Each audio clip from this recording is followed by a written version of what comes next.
mais voilà, vous pourrez retrouver les échanges qui ont été enregistrés. Désolé de ne pas avoir pu être avec vous physiquement ce matin, mais j'étais coincé sur Aix-en-Provence malheureusement. Bon, bah, écoutez, on l'a vu, les échanges ont été riches et assez passionnants. À l'heure actuelle, donc l'hydrogène ne peut pas encore être vu comme une solution miracle pour décarboner les transports. Peut-être que ça va évoluer, mais effectivement, entre les enjeux d'efficacité énergétique, le fait qu'il y a encore beaucoup d'hydrogène qui est très carboné et puis aussi une notion de prix, les sujets doivent avancer pour que notamment la production d'hydrogène bas carbone puisse se mettre à l'échelle, ce qui est quand même l'enjeu pour que cette solution soit vertueuse dans la mobilité. Et pour autant, bah, si on doit enclencher le mouvement, il faut toujours l'anticiper. Donc, voilà, il est peut-être nécessaire d'attaquer l'amorçage d'une filière dès maintenant.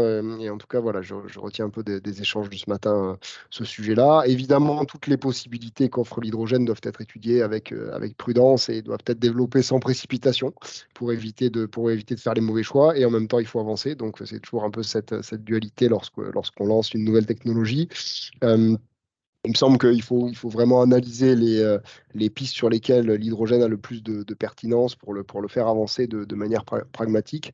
Et puis, je retiens ce qui a été dit à l'instant sur les enjeux de mix énergétique. Je pense qu'effectivement, la solution sera autour d'un mix énergétique et il faut être vigilant aussi à ne pas utiliser cet hydrogène comme un prétexte pour cacher en fait l'urgence de la sobriété et de la diminution des consommations énergétiques, hein. La meilleure énergie, c'est quand même encore celle qu'on ne consomme pas. Donc voilà, plutôt une temporalité à regarder sur le moyen terme, mais des enjeux de démarrage qui se nourrissent dès maintenant si on veut que ça puisse atterrir. Voilà, j'en profite pour vous dire que nous préparons donc cet été notre prochain journal des transports qui sera consacré aux services express régionaux métropolitains. Et donc, dans ce numéro, on exposera notamment des retours d'expérience, des points de vue sur les enjeux autour de la mise en place d'un tel service, et notamment à l'aune de la loi qui a été portée par le député des Bouches-du-Rhône, Jean-Marc Julézy, qui préside également la commission développement durable de l'Assemblée. Pour la rentrée et pour la fin de l'année, je vous annonce en avant-première que nous allons organiser donc notre colloque en présentiel sur Marseille le 9 novembre 2023. Donc vous pouvez déjà noter cette date dans vos agendas. Ce colloque portera sur la planification écologique des transports, hein, thème évidemment largement d'actualité.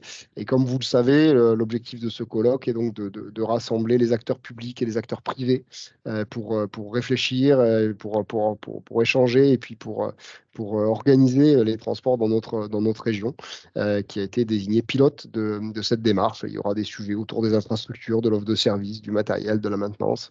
Voilà, donc un colloque riche qui s'annonce donc le 9 novembre 2023.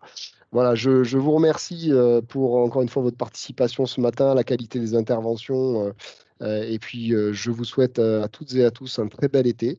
Et puis, dans l'attente de vous retrouver à la rentrée pour encore de nombreux échanges des mobilités, qu'elles soient marchandises ou voyageurs, qu'elles soient sur route, sur fer, dans les airs ou sur la mer. Merci à tous, bon été et à très bientôt.